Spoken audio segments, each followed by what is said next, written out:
mengkaji ulang keputusan yang sudah didengarkan, disuarakan ke masyarakat.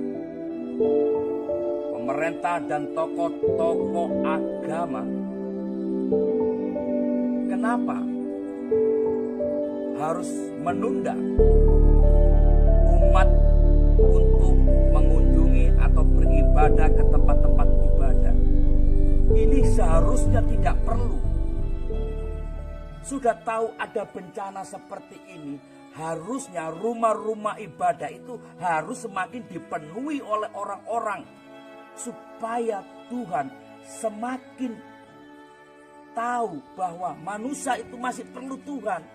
Bukan malah rumah-rumah ibadah itu dikosongkan dan ditunda untuk melakukan kegiatan ibadah.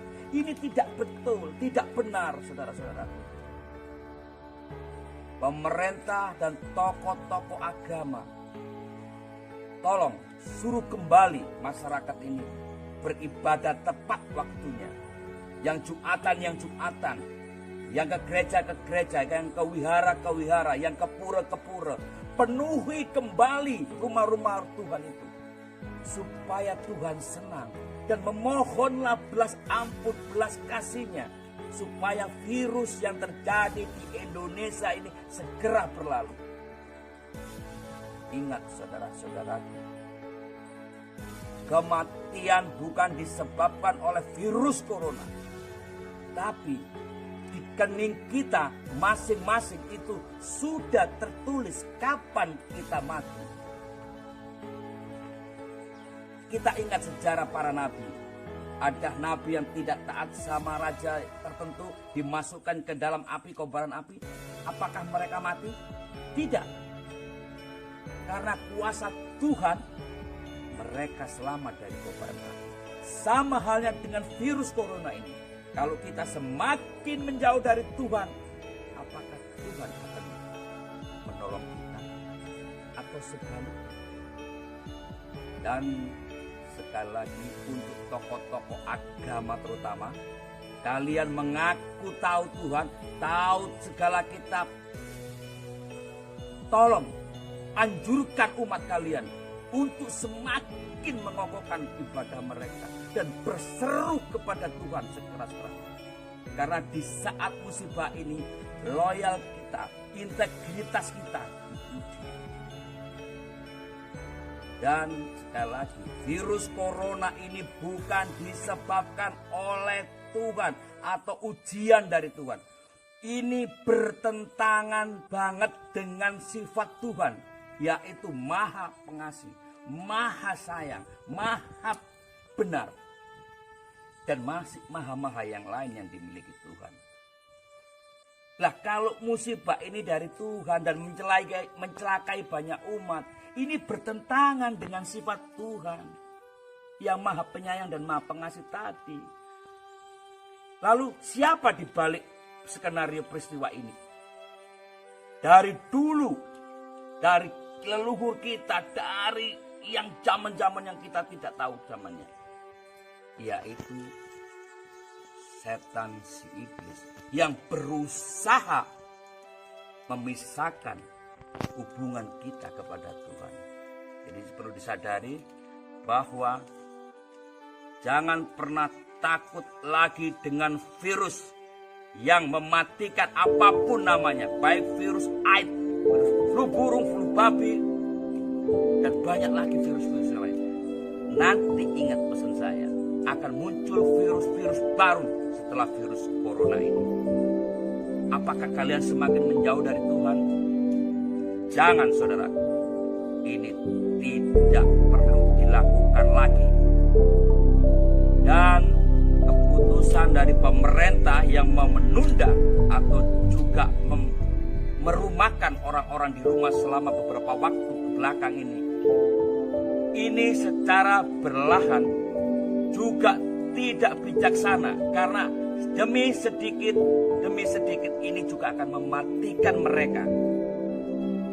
Selama berapa hari di rumah, saya yakin banyak orang tidak akan beribadah kepada Tuhan atau memohon ampunan kepada Tuhan. Paling banyak mereka bermain HP, nonton atau apalah yang tidak berguna. Dan itu membosankan.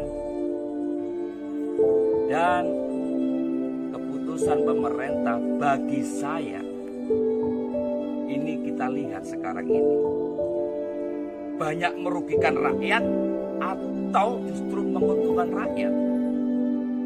Banyak orang-orang yang tidak punya gaji tetap, mereka mengharapkan gaji upah, berlahan hidup mereka semakin sengsara.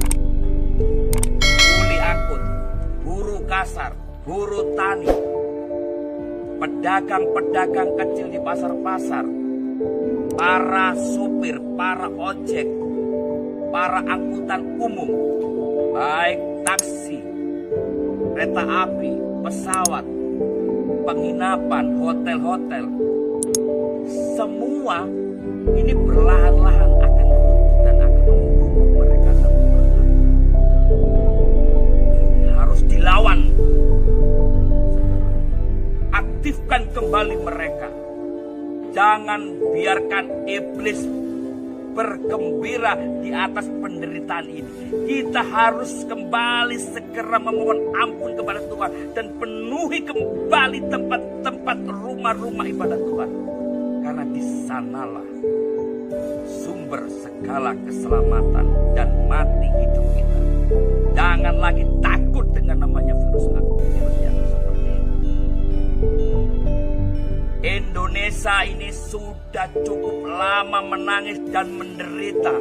Ibu Pertiwi ini sudah lelah untuk menangis. Untuk teman-teman dari pelaku medis kedokteran, jika kekurangan tenaga untuk membantu korban-korban yang kena musibah virus corona, bisa tolong minta bantuan kepada para pelaku praktisi penyembuh, praktisi dari teman-teman yang kegiatannya di bidang pengobatannya. Rangkul mereka, ayo pemerintah, ajak mereka, beri kesempatan mereka untuk melakukan kebaikan.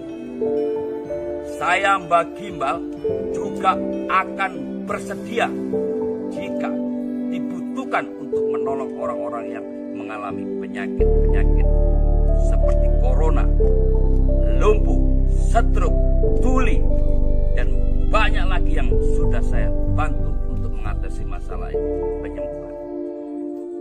Tapi saya selama menyembuhkan itu bukan karena saya hebat, karena saya mampu memiliki kemampuan-kemampuan tertentu di bidang pengobatan. Tidak. Mereka sembuh itu karena kemurahan dari Tuhan, dari Maha Pencipta. Dan sekali lagi, untuk sahabat-sahabatku di Indonesia, dimanapun berada, jangan pernah ikut-ikutan negara lain. Indonesia ini bukan negara yang tidak kuat. Negara ini negara kuat. Makanannya aja kalau di Palembang, kapal selam dimakan. Baksonya aja bakso granat. Makanan yang untuk setan itu dimakan di Jawa Timur, yaitu rawon-rawon setan. Camilannya molen, kuping gajah, minumannya megamu. Kan sudah hebat. Apalagi yang ditakutkan? Dan untuk Bapak Polisi yang kami hormati dan kami sayangi, tolong ketika menyweeping lakukan dengan bijak. Karena banyak sweeping-sweeping yang saya lihat dan saya dengar, ini banyak membuat benturan-benturan yang membuat masyarakat juga tidak merasa nyaman. Takut mati, takut ini. Sekali lagi, kematian hanya Tuhan yang menentukan, bukan kita. Kita hanya mencegah lebih banyak penderitaan. Dan untuk Indonesia, ayo kita bersama-sama kembali kepada zaman dahulu, yaitu gotong royong, bersih-bersih kampung, tingkatkan kebersihan dalam lingkungan dan dalam diri sendiri dan dalam otak kita. Jangan lagi ada permusuhan antar agama.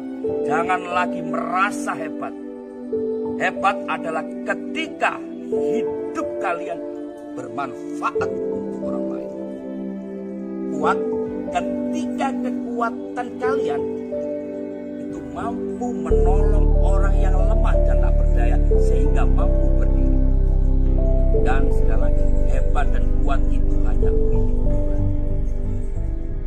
Saya mengimbau orang bodoh dan orang biasa tidak lepas dari ucapan dan salah. Saya mengimbau mohon maaf dari istana Laskar Lembah Mayat. Saya mengimbau